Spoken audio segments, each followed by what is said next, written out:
What's going on, YouTube? Today I am headed to my friend's grandma's lake house. He said there's some nice bass in there, so I'm gonna drive out there and give it a shot. So enjoy the video.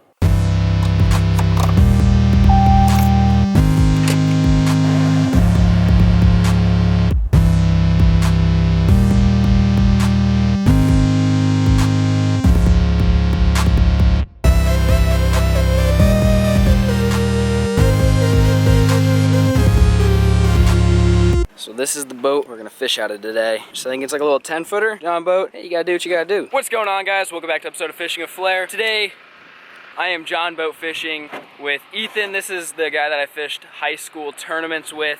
We are out at his grandparents' lake house deal, and we're fishing out of just a little Jon Boat. We've got a little trolling motor there. That's all we got for power. And we're just gonna go fishing, and hopefully we can catch some fish. There's one. I knew I was gonna catch one right there too. Heck yeah. First fish of the day, fellas.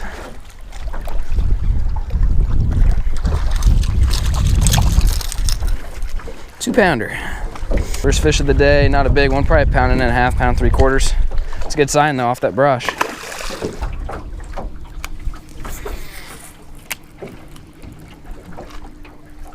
I remember he like drove up from Lincoln when he, whatever.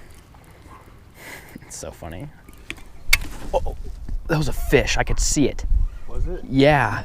It broke up here. Wonder why it broke up here. Drive up there. Oh, it's a nice fish too. How did that break? Oh, he's gonna keep fighting it, so you might be able to find your line. Just ready to grab that. Dude, how did that break though? It's like dude, it's like a 4-pounder. You get the line? Oh, Mom, look. I don't see it, dude. Dude, it's like a 4-pounder. Oh my God. Are you kidding me? No way. How did that break? Dude, that sucks.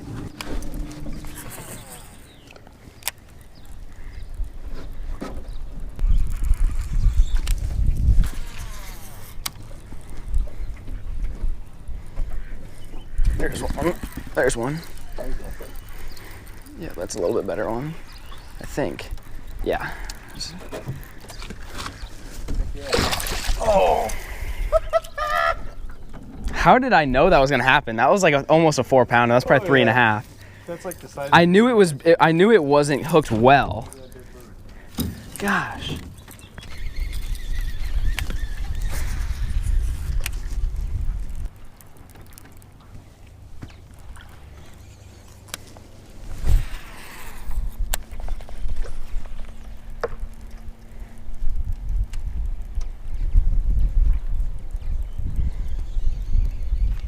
There's one.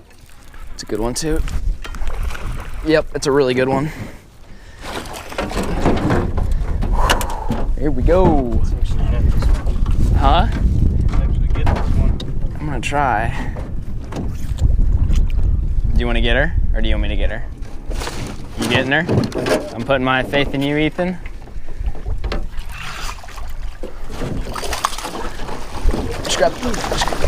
Hang on, I'm just gonna grab the line. I don't want you to get hooked. It's not worth it.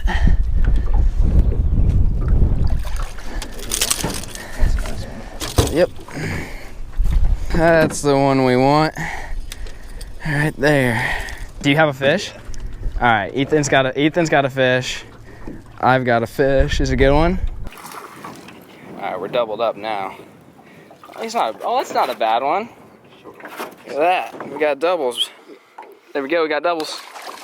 Releasing this dude. I'm not gonna get a weight on her. I don't know, probably pushing 4 pounds.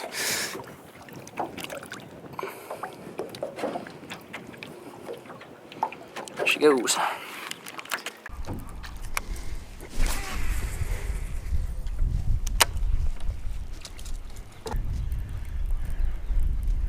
That thing was just, I couldn't believe it.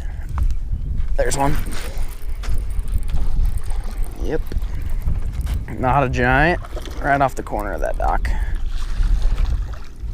I think it's the smallest dude of the day. Little guy. So it's like 4:45-ish. We've only been fishing for like 2 hours, and the trolling motor battery is going dead. And so we're going against the wind, and this is on high.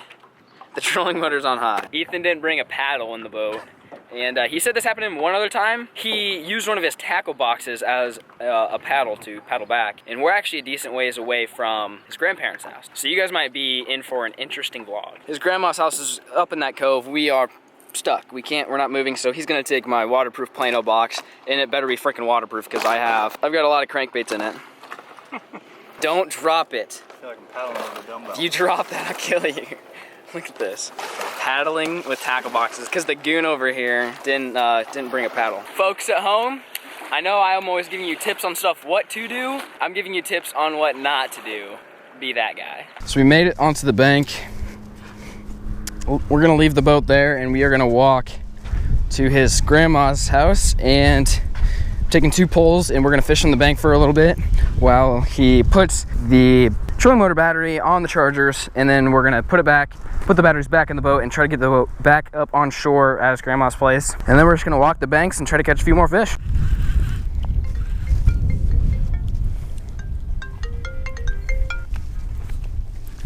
Hey, what's up, John? 4-pounder, dude. I swear to God, just came swimming out from under this dock. You can write any of the, oh my God. Okay, sorry, I'm fishing right now. This kid just caught one. And then the other 500 is split between him and I.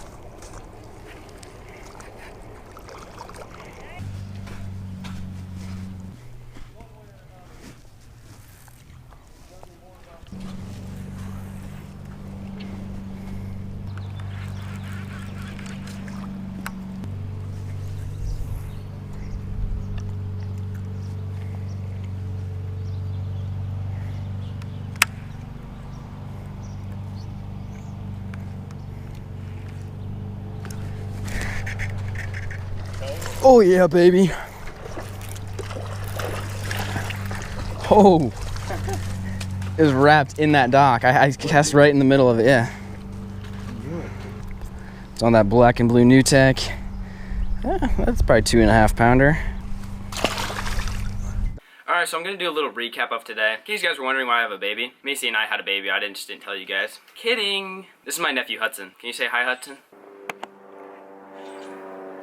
You guys know me. I love teaching you guys how to fish. I like to entertain you guys with fish catches, vlogs, that type of stuff. But for those of you that really want to learn, I try to make my videos informational at times, especially towards the end of the video, where I go over my baits, go over my rod reel, that setup, you know, the thoughts that were going through my head as we were bass fishing and how we found the fish. So I'd like to share a little bit of that with you today. I don't have any of my gear with me. It's out in my truck and I'm too lazy to go get it. So I'm going to rely on my memory to remember exactly what I was using and what we were doing.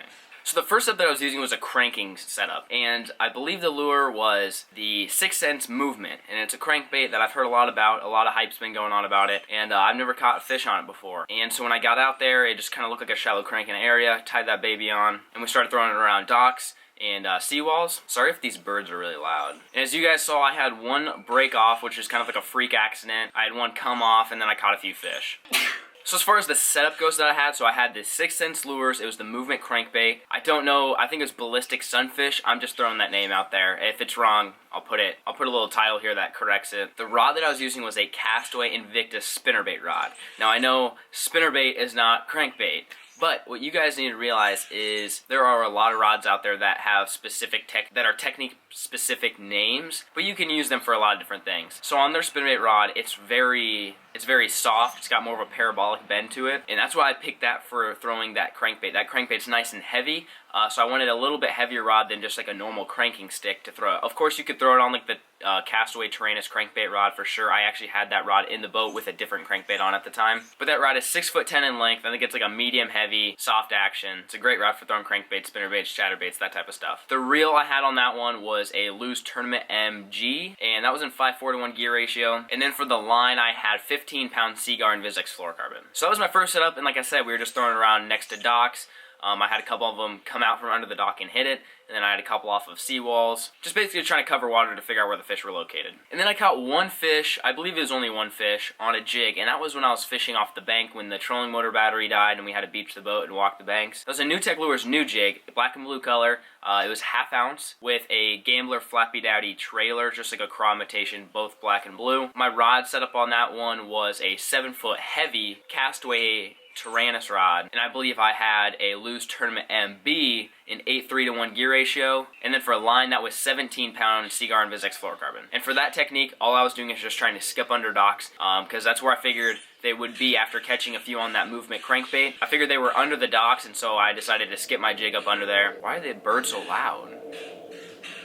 Like I said, just skipping the jig up under docks in the shade, because it was sunny, as you guys saw. It was real sunny, fairly warm, so bass tend to get up under the shade, and that's because their eyes do not adjust to lighting like ours do. They don't have eyelids to protect them from the sunlight. Alright, well, hopefully these birds aren't too loud to where you can't hear me, but I'm going to end the video here. If you guys want to see more Jon Boat bass fishing, you let me know, because the guy that I was fishing with said I can pretty much go out there whenever I want, and you guys saw they got some pretty good fish in there. Some like 3 and 4 pounders. I'm sure there's some bigger ones in there as well. And if you guys want to watch a funny video, it was the very first video I ever filmed at that lake, and it was 2 years ago, and I got a lot of hate for that video because I was young and didn't really know what I was doing, and I caught like a 4 or 5 pound bass and called it a 6 pounder. Even though the scales told me I think it was like 4.5. But if you guys want to watch that, I'll leave the link in the description, and then I'll also have the little card that pops up here. It's called Catching Giant Bass with Zoom Super Flukes.